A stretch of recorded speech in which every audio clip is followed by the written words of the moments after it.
வணக்கம் நண்பர்களே. This video sponsored by Buymode shopping app. Buymode e-shopping app is one of the online shopping app. This video sponsored by Buymote shopping app. Buymote shopping app is one of the online shopping app. வணக்கம் நண்பர்களே.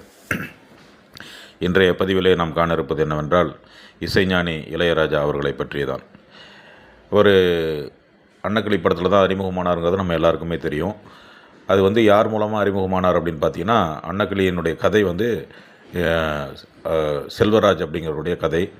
அவர் தான் அந்த கதாசிரியர். அவர் ஒரு முறை பஞ்சு அருணாசலம் ஐயாட்ட இந்த கதையை சொல்லியிருக்கிறாரு.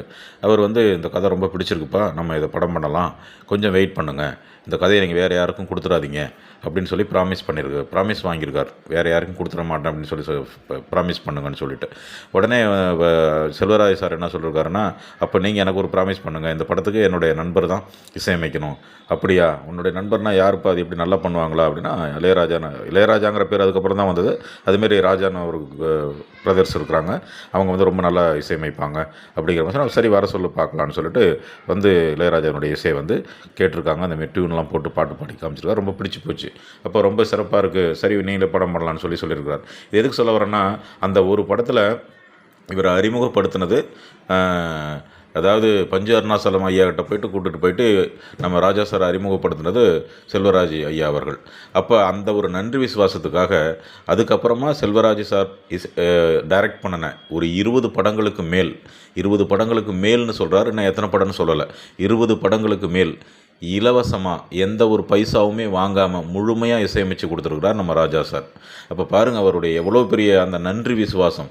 இன்றைக்கி மனிதர்கள் இருக்கிறாங்க. இன்றைக்கி இருக்கிற எந்த ஒரு இசையமைப்பாளராவது ஒரே ஒரு பாட்டுக்கு, ஒரு படம் வேண்டாம், ஒரு பாட்டுக்கு இலவசமாக இசையமைச்சு கொடுத்தேன்னு சொல்கிறதுக்கு இன்றைக்கி இருக்கிற பெரிய பெரிய ஜாம்பவான், நாங்கள் இசை சக்கரவர்த்தி, நாங்கள் தான் இன்றைக்கி இசை உலகத்தையே ஆள்றோம் அப்படிங்கிற மாதிரிலாம் பயங்கரமாக இசை நாயகர்கள்னு சொல்லிக்கிட்டு இருக்கக்கூடிய இன்றைய இசையமைப்பாளர்கள், பெரிய பெரிய இசையமைப்பாளர்கள்லாம் சொல்லிக்கிட்டு இருக்காங்களா, அவங்கள தான் சொல்லிக்கிறாங்க, வேறு யாரும் சொல்கிறதில்ல. ஆனால் அவங்களால இது மாதிரி ஒரு படத்துக்கு பண்ணியிருக்கிறாங்கன்னு யாரையா சொல்லுங்கள் பார்ப்போம். பாருங்கள், ஒரு டைரக்டருக்கே 20 படத்துக்கு மேலே இலவசமாக இசையமைச்சிருக்கார் நம்ம ராஜா சார். அதுக்கப்புறம் என்ன நிறைய பேருக்கு பண்ணியிருக்கிறார். அதெல்லாம் என்ன யாரும் சொல்லலை. அது சொல்கிறாங்க, அது பெருசாக வெளிப்படலை. அது இப்போவே சொல்லணுன்ற நான், அவர் என்னென்ன பண்ணிருக்கார், யாருக்கு எவ்வளோ பண்ணியிருக்கிறார் அப்படிங்கிறதெல்லாமே இப்போவே வெளிப்படணும். இப்போவே வெளிப்பட்டால் தான் அவரை நம்ம என்ன கொண்டாட முடியும். அவர் போன பிற்பாடு அவரை பற்றி நிறைய விஷயங்களை பெருமையாக சொல்லி பிரயோஜனம் இல்லை. கேப்டனை சொன்னாங்கல்ல, அவர் இருந்தவரெல்லாம் பெருசாமல் எல்லாம் பேசாமல் இருந்துட்டு, இறந்து போன பிற்பாடு அவர் இப்படி பண்ணார், எனக்கு இதை பண்ணார், ஒவ்வொருத்தராக பேட்டி கொடுக்குறாங்க. இதை முன்னாடியே சொல்லியிருந்தாக்கா அவரை பற்றி இன்னும் நல்ல எண்ணங்கள் நிறைய இன்றைய இளைஞர்களுக்கு வந்திருக்கும்ல. அப்போ அந்த மாதிரி ராஜா சாரை நம்ம கொண்டாட வேண்டிய சூழ்நிலைகள், வாய்ப்புகள் நிறைய இருக்குது. அவர் பணத்தாசை பிடித்து வருங்கிறாங்க. பணத்தாசை பிடிச்சவங்க யாராவது இப்படி இலவசமாக இசையமைப்பாங்களா? இப்போ அவரை பற்றிய நல்ல எண்ணங்கள் நம்ம மக்கள் மத்தியில் நிறைய பேருக்கு இல்லை. அவரை பற்றி ட்ரோல் பண்ணுறது, அவர் காப்பிரைட் கேட்குறாரு, அவருக்கு பணத்தாசை இன்னும் பயங்கரமாக இருக்குது, அப்படி இப்படிலாம் சொல்கிறாங்க. அதெல்லாம் உண்மை இல்லைங்கிறத இந்த ஒரு பேட்டியிலே நம்ம தெரிஞ்சுக்கலாம். ஏன்னா பணம் மட்டுமே குறிக்கோளாக இருந்தாக்க அவர் இந்த மாதிரிலாம் செய்ய மாட்டார். அவருக்கு நன்றி விசுவாசம், மனிதர்கள் தேவை அப்படிங்கிற மாதிரி யோசிச்சிருக்கார். அதனால தான் இலவசமாக இசையமைச்சிருக்கிறார். இதை நான் கேட்டு பாருங்கள் நண்பர்களே. நன்றி. காசு இல்லாமலாம் படங்கள் பண்ணியிருக்கிறேன். எனக்கெல்லாம் படம் வாங்கினதே இவ்வளோ படம் பண்ணியிருக்கேன். ஒரு 20 படத்துக்கு இவ்வளோ பண்ணியிருக்கேன்.